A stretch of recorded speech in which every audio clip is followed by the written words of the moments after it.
I made many of the weapons and most of the armour that King Leoric used to outfit his knights. I even crafted a huge two-handed sword of the finest mithril for him, as well as a field crown to match. I still can't believe how he died. But it must have been some sinister force that drove him insane. Demons stole Ogden's sign, you say? That doesn't sound much like the atrocities I've heard of, or seen. Demons are concerned with ripping out your heart at your signpost. I was there when Lazarus led us into the labyrinth. He spoke of holy retribution, but when we started fighting those hellspawn, he did not so much as lift his mace against them. He just ran deeper into the dim, endless chambers that were filled with the servants of darkness. Pippin has told you the truth. We will need fresh water badly, and soon. I've tried to clear one of the smaller wells, but it reeks of stagnant filth. It must be getting clogged at the source. I've seen no such things in my shop, but I will keep a close watch for them. Perhaps if they come this way, they won't take kindly to the fires of my forge. I admit that I too have seen these strange lights, but I have not felt pulled towards them.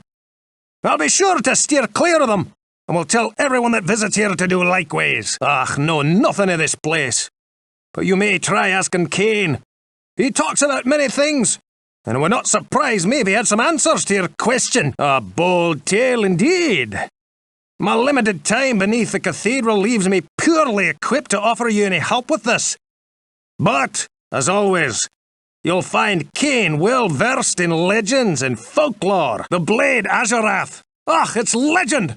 It was cast by the angelic weaponsmith, Synodide, and tempered within the fires of judgment. Whoever wields this weapon will find the legions of hell at his feet.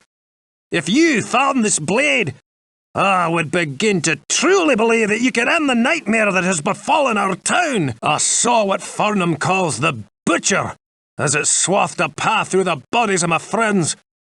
He swung a cleaver as large as an axe, hewing limbs and cutting down brave men where they stood. I was separated from the fray by a host of small screeching demons, and somehow found the stairway leading out. I never saw that hideous beast again, but his blood-stained visage haunts me to this day. When I found Wirt, he was very near a room that sounds like the vile pit you've described. The stench of death was heavy in the air, and consumed as I was with getting the lad to safety, I did not go further than I had to. If he claims to know something of that place, I would not discount his word easily. I'm afraid that I've neither heard nor seen a place that matches your vivid description, my friend. Perhaps Cain the storyteller could be of some help. If it is actually Lacdanon that you've met, then I would advise that you aid him. I dealt with him on several occasions and found him to be honest and loyal in nature. The curse that fell upon the followers of King Leoric would fall especially hard upon him. The armour known as Valour could be what tips the scales in your favour. I'll tell you that many have looked for it, including myself. Arcane hid it well, my friend, and it'll take more than a bit of luck to unlock the secrets that have kept it concealed, these many years. Farnham speaks of a place that exists, at least in legend. Warriors would go to a place at the edge of hell to gird themselves for battle against the armies of darkness. If the stories are true, untold treasures could lie upon this island of the sunless sea. You speak of an ancient and evil weapon. Tread lightly in this area, for the legends of Shadowfang are as black as a moonless winter night. Crafted within the Hellforge, Shadowfang can rend the very soul from whoever it strikes. I do not envy you if it is in your mind to defeat the one who wields it. May light protect you, brave hero. Dark and wicked legend surrounds the one warlord of blood. Be well prepared, my friend, for he shows no mercy or quarter. A what? This is foolishness! There's no treasure buried here in Tristram. Let me see that. Look, these drawings are inaccurate. They don't match our town at all.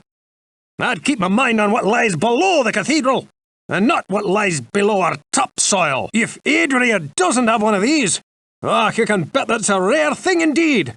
I can offer you no more help than that.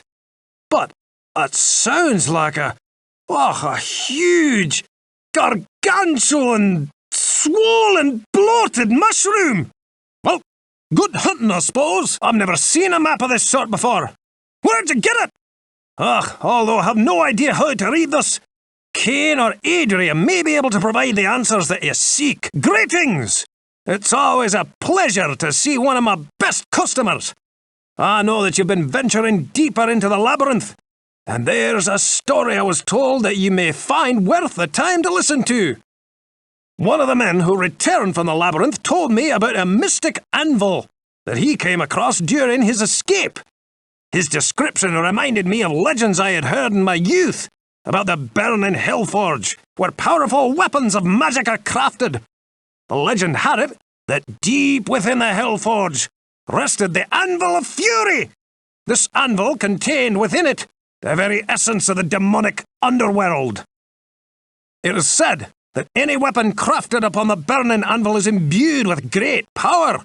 If this anvil is indeed the Anvil of Fury, I may be able to make you a weapon capable of defeating even the darkest lord of hell. Find the anvil for me, and I'll get to work. Nothing yet, eh? Well, keep searching. A weapon forged upon the anvil could be your best hope, and I'm sure that I can make you one of legendary proportions. Oh, I can hardly believe it. This is the Anvil of Fury. Good work, my friend. Now, we'll show those bastards that there are no weapons in hell more deadly than those made by men. Take this, and may light protect you. Stay for a moment. I have a story you might find interesting. A caravan that was bound for the Eastern Kingdoms passed through here some time ago. It was supposedly carrying a piece of the heavens that had fallen to earth. The caravan was ambushed by cloaked riders just north of here along the roadway. I searched the wreckage for this sky rock, but it was nowhere to be found. If you should find it, I believe that I can fashion something useful from it. I'm still waiting for you to bring me that stone from the heavens. I know that I can make something powerful out of it. Let me see that. Aye, it is as I believed. Give me a moment. Here you are. I arranged pieces of the stone within a silver ring that my father left me. I hope it serves you well. I'm in luck. A caravan has stopped just outside the village and is taking supplies to the lands of the east. Certain items will bring a special price. If you can get them for me, we can both turn a nice profit if you can deliver the right goods to me. What do you say? You're just in time. The caravan is leaving tonight. Here is your cut, friend. I believe that I may have found a way to greatly improve some weapons. If you can bring me what I need, I'd be willing to try out my idea. And if it works, it's yours. I still think I can improve the right weapon. Let me just do this, and this, and this. It works! Take this back and give it a try. I'm working on a method for strengthening armour. Unfortunately, I don't have what I need just now. If you could possibly bring me what I require, the first one is yours. I still think I can strengthen the right armour. You know what you need to bring me. Good find! See if this works any better for you. If you come across any enchanted equipment, I could try to learn how it is crafted, and then use those methods for my own creations. I should probably start with something easy. I still think that I can strip the knowledge of enchantments if you bring me a certain item. Thank you, great and mighty customer, champion. This will take some study. Done. Keep your eyes open for a figurine made of iron. I have uncovered some old records concerning a specific type of figurine and the secrets of metal crafting that it holds. I know that the right figurine could be quite powerful. If you see what I'm looking for, get it and bring it to me straight away. The secrets of this metal are fantastic. How I could make the right item gleam with power. If you deliver to me the right item so I can combine it with this metal, I could craft something worthy of the warriors of heaven. Your efforts are not in vain. It seems that all is as I had hoped. I trust you will find this useful in your battles below. Well, what can I do for you? If you're looking for a good weapon, let me show this to you. Take your basic blunt weapon, such as a mace. Works like a charm against most of those undying horrors down there, and there's nothing better to shatter skinny little skeletons. The axe? Aye, that's a good weapon. Balanced against any foe. Look how it cleaves the air, and then imagine a nice fat demon head in its path. Keep in mind, however, that it is slow to swing. But talk about dealing a heavy blow! Look at that edge, that balance. A sword in the right hands, and against the right foe, is the master of all weapons. Its keen blade finds little to hack or pierce on the undead.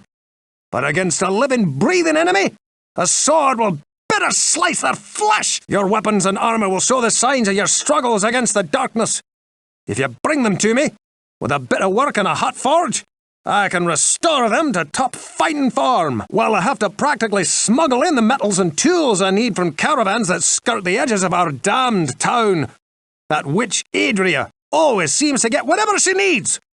If I knew even the smallest bit about how to harness magic as she did, I could make some truly incredible things. Oh, Gillian is a nice lass.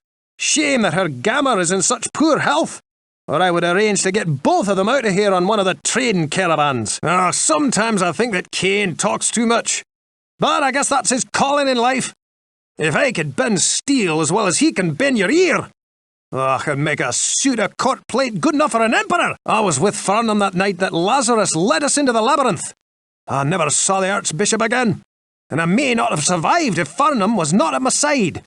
I fear that the attack left his soul as crippled as, well, another did my leg. I cannot fight this battle for him now. But I would if I could. A good man who puts the needs of others above his own. You won't find anyone left in Tristram, or anyone else for that matter, who has a bad thing to say about the healer. The priest, Tremaine. He's a solitary fellow who has no time for most of us. He seems to prefer the company of Pepin or Cain. And that's fine by me. I respect his passion and his commitment to his order, but I've no time for his prattling. That lad is going to get himself into serious trouble. Or I guess I should say, again. I've tried to interest him in working here and learning an honest trade, but he prefers the high profits of dealing in goods of dubious origin. I cannot hold that against him after what happened to him, but I do wish he would at least be careful. The innkeeper has little business and no real way of turning a profit. He manages to make ends meet by providing food and lodging for those who occasionally drift through the village, but they're as likely to sneak off into the night as they are to pay him. If it weren't for the stores of grains and dried meats he kept in his cellar, why, most of us would have starved during that first year when the entire countryside was overrun by demons.